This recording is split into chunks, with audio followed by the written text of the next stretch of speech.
Well, the tomatoes, as I mentioned in the last video, kind of got a little bit too heavy for their sticks, and all the structure that was holding them up kind of collapsed. So today, despite this doesn't quite look so tidy, we've actually been in and done a big tidy up with the tomatoes and re-tied them up and trimmed off the bottom leaf so we can see the tomatoes. Some of these are not quite ripe, but they will be ripe in the next day or two.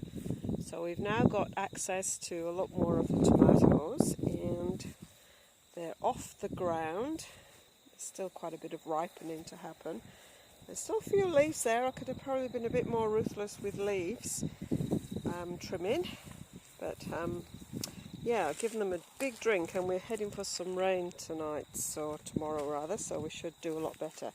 And over here we have done a big tidy up. So these is two tomato plants which are completely laid out on the floor. I haven't quite managed to pick them all up, but all these guys I've picked up and trimmed off the bottom leaves, and at least now we've got the tomatoes off the floor. These guys are kind of off the floor, but they're leaning across there, so we utilised that space. I've still got to work on these ones, and I can get to all these quite well. And the Romas, I've kind of, look how many that we're going to have. This plant here of Romas, there's absolutely heaps on that too, but I ran out of sticks for tying them all up. So those are the tomatoes, pretty much tied up and doing a lot better, and I can get the water into them. So they weren't getting as watered as much as they needed, just because we couldn't get the water down to the bottom of the plant. But there are so many coming through here, so hopefully we will salvage some of those going forward. And up here we have pretty much finished with the butternut squash. There's about, I think, half a dozen still ripening up, and there's a couple that are pretty ripe, and the corn, and there's one over there that's pretty ripe. The corn is dying back. Of course, we've harvested the corn, and there was a few random potato plants in there that we pulled out. So I'm going to lie those corn down once this butternut squash is finished. As I said, there's quite a few that just need to ripen up a bit more, and so I'll lie that corn down and sort of just let it decompose down into the bed.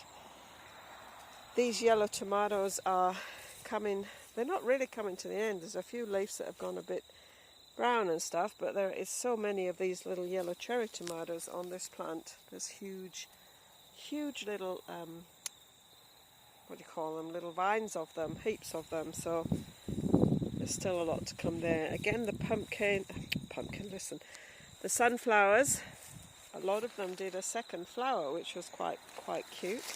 Not quite as pretty as the first ones, but I've let them just do their thing, and yeah, they've died off. I've harvested the sunflower seeds off the first ones that I chopped off.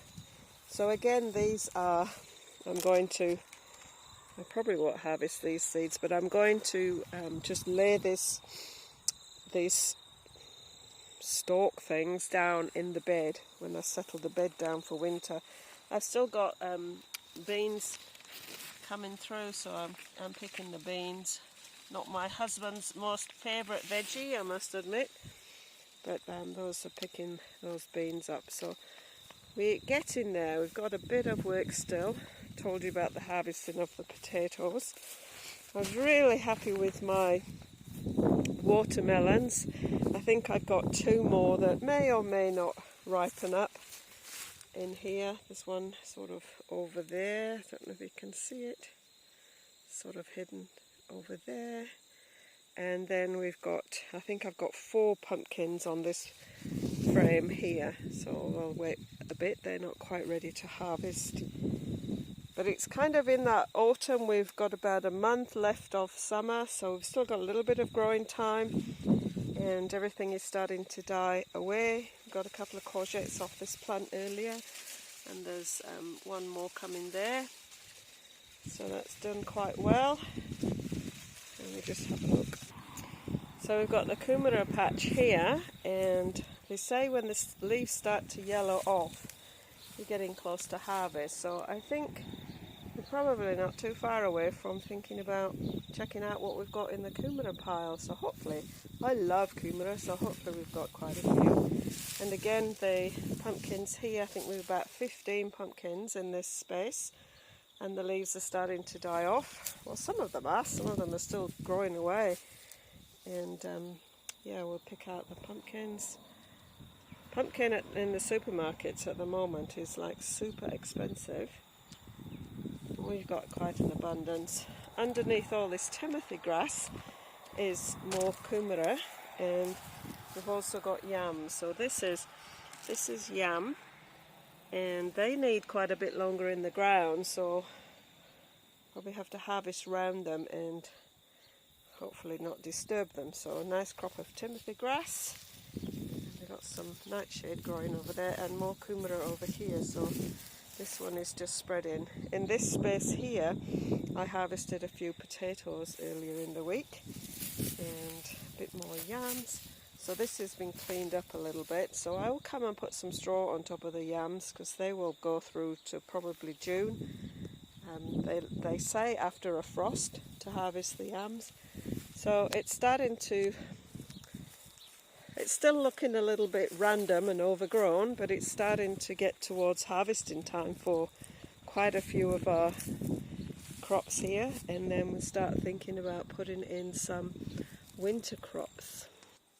So this is the tomato that grew in the compost heap, and as you can see down there, there is lots of tomatoes. I've just harvested about half a dozen that were red, and there's absolutely heaps of tomatoes in there. And as you can see, it just did its own thing. I haven't staked it, just let it grow, and it's grown lots of tomatoes. And yeah, I'm going to have to start looking at this plant when I come and do my harvest. Strawberries are pretty much finished, although we still get in an odd one off them.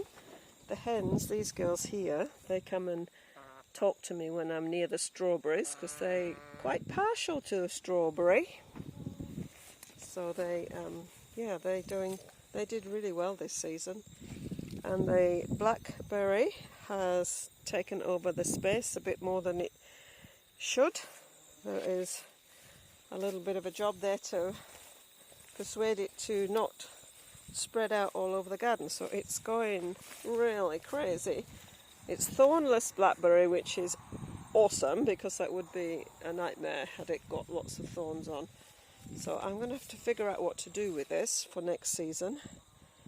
And yeah, thornless blackberry. And we've got a little bit of the tomato plants in the beds, are not doing too badly.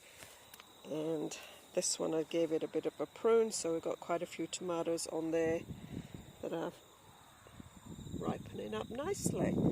This is all the, this is composting down to put some of the crops in. So this is all the leftover lettuces that went to lettuce seed, so I'll just let that compost down and we will probably put some more soil on top. And we've got more tomatoes here. What I did with this cauliflower, I just took the head off and left the leaves in there, and as you can see, it's just been a bit of a feed space for the caterpillars. I haven't seen too many of them actually, but that was quite I think that helped quite a lot. The cucumbers growing in the beds, we've had probably maybe a dozen cucumbers off this plant. Just taken one off it tonight, so it may not do any more. And this is the bed that got totally flooded, if you remember. And this cucumber here, I wanted it to hang over the side, which it did just that. It absolutely did that. And we have a cucumber on there. So I've taken a few off this plant as well. So all in all, we have done quite well with this season. But still lots of work to tidy up the garden and put the beds together to bed for winter, some of them, and prep some beds to take some winter crops. And there is some random potatoes that came out from here. So, catch you next time.